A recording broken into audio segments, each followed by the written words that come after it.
শুরু হয়ে গেল ভারতের লোকসভা নির্বাচন 2024 নির্বাচন উপলক্ষে নির্বাচন কমিশন কিন্তু সব কাজ সম্পূর্ণ করে ফেলেছে এবং 19 তারিখ কিন্তু আমাদের ত্রিপুরা রাজ্যের প্রথম দিনের ভোট উপলক্ষে কিন্তু ভোটকর্মীরা তাদের নিজ নিজ কেন্দ্রে পৌঁছে গেছে।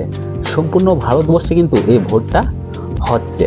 তো এখন কথা হলো, আপনার কাছে ভোটার আইডি কার্ড নেই, তো আপনি কিভাবে ভোট দেবেন? ভোটার আইডি কার্ড ছাড়া কি ভোট দেওয়া যাবে না?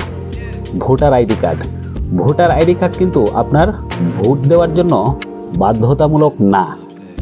ভোটার আইডি কার্ড ছাড়াও আরও অনেক রকমের ডকুমেন্টস আছে, যেগুলা আপনার কাছে থাকলে আপনি ভোট কেন্দ্রে যেতে পারবেন এবং আপনি ভোট কেন্দ্রে গিয়ে ভোট দিতে পারবেন। সো বন্ধুরা, আজকের ভিডিওতে আমি আপনাদেরকে দেখাবো যে 2024 নির্বাচনে আপনার কাছে ভোটার আইডি কার্ড নেই, তো আপনার কাছে কোন কার্ডটা থাকতে হবে, যেটা থাকলে আপনি ভোট কেন্দ্রে যেতে পারবেন এবং ভোট দিতে পারবেন। সো ভিডিওটাকে প্রথম থেকে লাস্ট পর্যন্ত দেখবেন।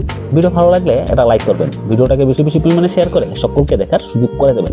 তাছাড়াও আমার চ্যানেলে ভারতের বড় বড় সব হসপিটালের গাইড এবং ইনফরমেশন দেওয়া আছে, সাথে ত্রিপুরা ট্যুর গাইডের গুরুত্বপূর্ণ সব ভিডিও পেয়ে যাবেন।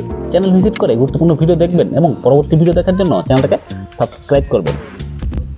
এই যে দেখতে পাচ্ছেন, এখানে ভারতীয় নির্বাচন কমিশন কিন্তু একটা তথ্য দিয়েছে যে ভোটার আইডি ছাড়া আপনার কাছে কোন কোন ডকুমেন্টস থাকলে আপনি ভোট কেন্দ্রে যেতে পারবেন এবং ভোট দিতে পারবেন।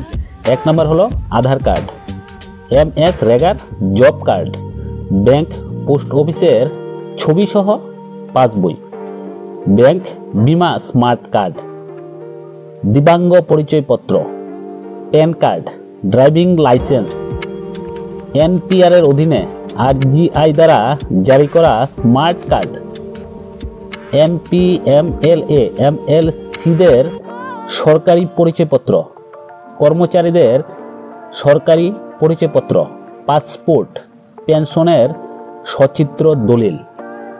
এই ডকুমেন্টসগুলোর যে কোনো একটা আপনার কাছে থাকলে কিন্তু আপনি ওই ডকুমেন্টস দেখিয়ে ভোট কেন্দ্রে যেতে পারবেন এবং ভোট দিতে পারবেন। শুধুমাত্র যে আপনার কাছে আই কার্ড থাকতেই হবে তা কিন্তু না। তবে সবথেকে গুরুত্বপূর্ণ যে বিষয় সেটা হলো, এই যে দেখতে পাচ্ছেন লোকসভা নির্বাচন 2024, এটা হলো স্লিপ, ভোটার স্লিপ। এখানে আমার নাম দেওয়া আছে, আমার ক্রমিক নাম্বার, আমি কত নাম্বার ভোটার 801, ভোট নাম্বার কত এবং বয়স, সাথে দেওয়া আছে ভোটের তারিখ এবং সময়। এই কাগজটা আপনার কাছে থাকলেই হবে, নয়তোবা এখানে যে নম্বরটা দেওয়া আছে, এই যে ক্রমিক নাম্বার 801 এবং বুথ নাম্বার 24, এই দুটা জিনিস থাকলে কিন্তু চলবে। তাছাড়াও কিন্তু নির্বাচন কমিশন কিন্তু সকলের নামে এরকমের একটা স্লিপ ইস্যু করেছে। আপনি অনলাইনে গিয়েও কিন্তু এই স্লিপটা রিসিভ করতে পারবেন আপনার মোবাইলের সাহায্যে বা PC ল্যাপটপের সাহায্যে। ওকে, তো এই যে স্লিপটা, এটা কিন্তু নির্বাচন কমিশন কিন্তু সকলকেই দিয়েছে এবং সকলের জন্য উপলব্ধ। হয়তো বা আপনার কাছে এরকমের একটা কার্ড আছে বা কাগজ আছে, এই কাগজটা কিন্তু অনেক দরকারি একটা কাগজ। এই স্লিপটা, এটা হলো ভোটার তথ্য চিত্র, ভোটার ইনফরমেশন স্লিপ, দেখতে পাচ্ছেন। এই স্লিপটা অনেক গুরুত্বপূর্ণ একটা ডকুমেন্টস। আপনি কিন্তু এই ডকুমেন্টসটা যত্ন সহকারে রাখবেন। এখানে দেখতে পাচ্ছেন স্ক্যানার পর্যন্ত দেওয়া আছে। ভারতীয় নির্বাচন কমিশন কিন্তু এখন ডিজিটাল হয়ে গেছে, স্ক্যানারের সাহায্যে কিন্তু সব তথ্য চলে আসবে। তাছাড়াও এখানে সব ডিটেলস দেওয়া আছে।